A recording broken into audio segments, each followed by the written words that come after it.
മലബാറിൽ ജനിച്ച് ദാസൻ മിഷൻ പാരമ്പര്യത്തിൽ വളർന്ന ഒരു വൈദികൻ എങ്ങനെ LMS പാരമ്പര്യമുള്ള സൗത്ത് കേരള ബിഷപ്പായി എന്ന് ചോദിക്കുന്ന ചില ആളുകളുണ്ട്. അത് ഒരുപക്ഷെ ജീവിതത്തിൻ്റെ നിയോഗമായിരിക്കണം. വളരെ സ്കോളറായ ഒരു മനുഷ്യൻ, ഒരു ബിഷപ്പായിരുന്നു വില്യം പോൾ വാചാൽ ബിഷപ്പ്. ഏതാണ്ട് 8ലധികം പുസ്തകം, പ്രത്യേകിച്ചും പഴയ നിയമത്തെ അധികരിച്ചും പദവുമായി ബന്ധപ്പെട്ട് എഴുതിയിട്ടുണ്ട്. He was a great scholar. He was also concerned about pastoralia. He has taught pastoralia on many occasions. മലബാറിൽ ജനിച്ച് മലബാറിൽ ശുശ്രൂഷ ആരംഭിച്ച് അവിടെ തുടരുന്ന സമയത്താണ് കണ്ണമുല വൈദിക സെമിനാരിയിൽ അധ്യാപകനായിട്ടുള്ള നിയോഗം അദ്ദേഹത്തിന് ലഭിച്ചത്. So he was here as a theological teacher for about 13 years, and out of which 4 years he was the principal. When I asked Big Joy about this bishop, about the project of writing his biography, he said that he was bishop here.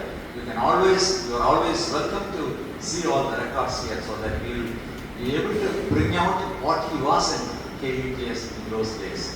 14 വർഷക്കാലത്തെ ജീവിതത്തിൽ സെമിനാരിയുടെ അന്നത്തെ സ്ട്രക്ചറും കാര്യങ്ങളും ഓർക്കുന്നവർക്കറിയാം. വളരെയധികം lasting ആയിട്ടുള്ള contribution അദ്ദേഹം നൽകിയിട്ടുണ്ട്. അത് ഞാൻ പുസ്തകത്തിൽ വളരെ വിശദമായിട്ട് രേഖപ്പെടുത്തിയിട്ടുണ്ട്. സെമിനാരി അധ്യാപകനായിട്ട് കഴിഞ്ഞ ശേഷം തിരികെ തന്നെ മഹായിടവയിലേക്ക് പോകണമെന്ന് അന്നത്തെ ബിഷപ്പ് ബെഞ്ചമിൻ അദ്ദേഹത്തോട് ആവശ്യപ്പെട്ട് അദ്ദേഹം തിരുവനന്തപുരമായിട്ട് വിട പറഞ്ഞ് തിരികെ ഷൊർണൂർ പള്ളിയിൽ ഇടവക പട്ടക്കാരനായി പോയി.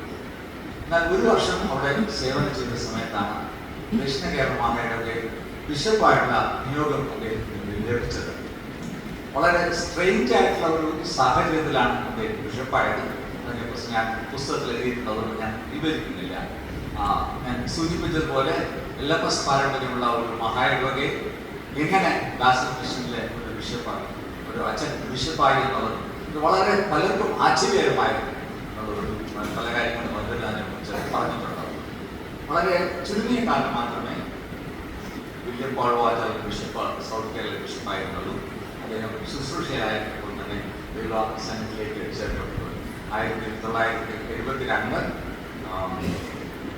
ഡിസംബർ മാസം 5-ാം തീയതിയായിരുന്നു അദ്ദേഹത്തിൻ്റെ ചരമ വാർഷികം. അദ്ദേഹത്തിൻ്റെ 50ാമത്തെ ചരമ വാർഷികത്തിൽ എൻ്റെ കൗമാര പ്രായത്തിൽ ഞാൻ ബിഷപ്പിനെ കണ്ടിട്ടുണ്ട്, ബിഷപ്പായിട്ട് കുറച്ച് പരിചയപ്പെട്ടിട്ടുണ്ട്. എൻ്റെ ഓർമ്മയിൽ നിന്ന് അദ്ദേഹത്തിൻ്റെ 50ാം ചരമ വാർഷികത്തിൽ അദ്ദേഹത്തെ അനുസ്മരിച്ചുകൊണ്ട് ഒരു ചെറിയ പ്രാർത്ഥന.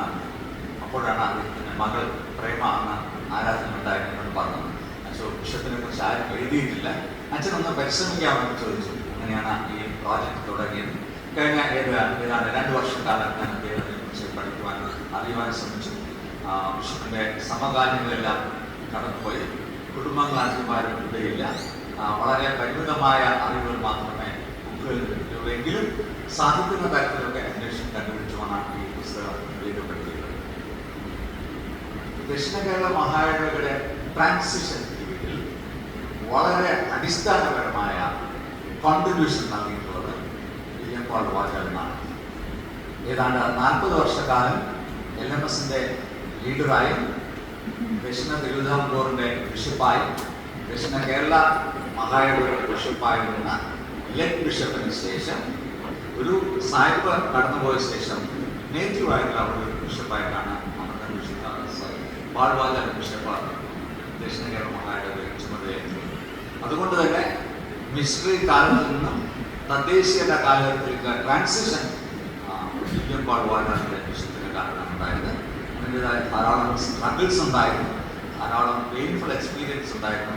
അതൊക്കെ വളരെ ധൈര്യമായിട്ട് വില്യം പോൾ വാചാൽ നേരിട്ടു എന്നുള്ളത് വളരെ പ്രധാനപ്പെട്ട സംഗതിയാണ്.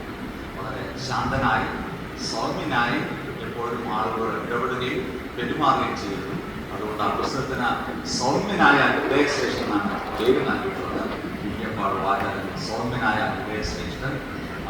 തുടർന്നുള്ള കാലഘട്ടങ്ങളിൽ ദക്ഷിണ കേരളയിൽ മഹായിടവകയിൽ എന്തൊക്കെ സംഭവിച്ചോ അതിനെല്ലാം അടിസ്ഥാനമിട്ടത് വില്യം പോൾ വാചാൽ തിരുമേനിയാണെന്നത് വളരെ സന്തോഷത്തോടെ ഞാൻ പറയാനായിട്ട് ആഗ്രഹിക്കുന്നു. അതുകൊണ്ട് ഒരുപക്ഷെ ചരിത്രത്തിലേക്ക് താല്പര്യമുള്ളവർക്ക് എങ്ങനെയാണ് ദക്ഷിണ കേരള മഹായിടവക ഈ തരത്തിൽ രൂപം കൊണ്ടത് എന്നുള്ളത് വളരെ ശ്രദ്ധേയമായ സംഗതിയാണ്. അതിന് കോൺട്രിബ്യൂഷൻ വളരെ വലുതാണ്. 5 വർഷവും 3 മാസം മാത്രമേ അദ്ദേഹം ബിഷപ്പായിരുന്നത്. വളരെ പെട്ടെന്ന് ദിവസത്തിലേക്ക് ചേർക്കപ്പെട്ടു.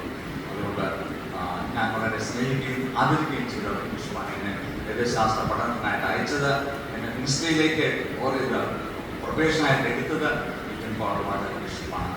സെമിനാരിൽ പഠിക്കുവാനായിട്ട് അയച്ചത് ബിഷപ്പാണ്. അതുകൊണ്ട് എനിക്ക് ബിഷപ്പിനകത്ത് കടപ്പാടുമുണ്ട്. ആ കടപ്പാടുകൊണ്ടാണ് ഞാൻ ഈ സംഗീതനായിട്ട് ശ്രമിച്ചത്. തുടങ്ങിയ സമയത്ത് ആവശ്യമായുള്ള പിന്തുണ അച്ഛനുണ്ട്. സെമിനാരിയിലെ കാര്യങ്ങൾ അറിയാനായിട്ട് സഹായിച്ച ബിബില്ലാതെ അച്ഛനുണ്ട്, സാറ്റി പോൾ അച്ഛനുണ്ട്. കുടുംബാംഗങ്ങൾ വളരെയധികം സഹായം നൽകി, വളരെയധികം ക്രമീകരണങ്ങൾ ചെയ്യുന്നു. So I got a lot of help from the family members and some of the friends who were old and who knew him personally. Some of most of the people who studied under him here is no more. I was actually trying to find out some of the old students. The last student was there is only one more student who is still living. All the others have gone beyond the Jordan. So I couldn't meet any of such people. But still, from the records, I have collected the maximum possible. With that, I would like to complete this book. I request Bishop Martin Felix Knows to release that book and make it available for copy.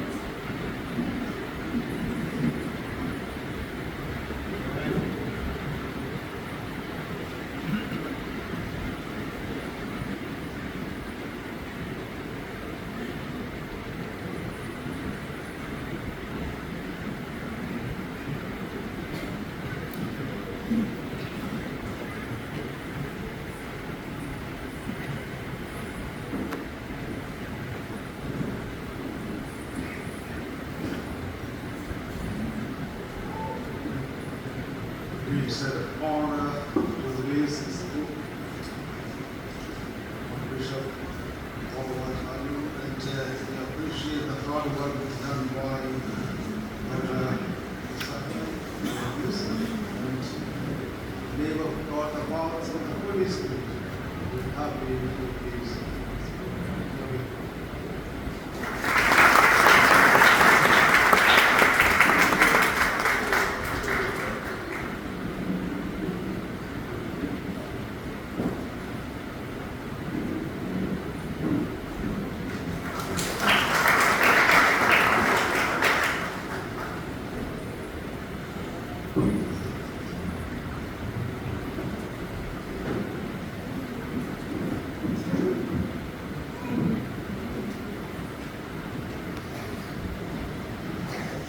This is a Malayalam book.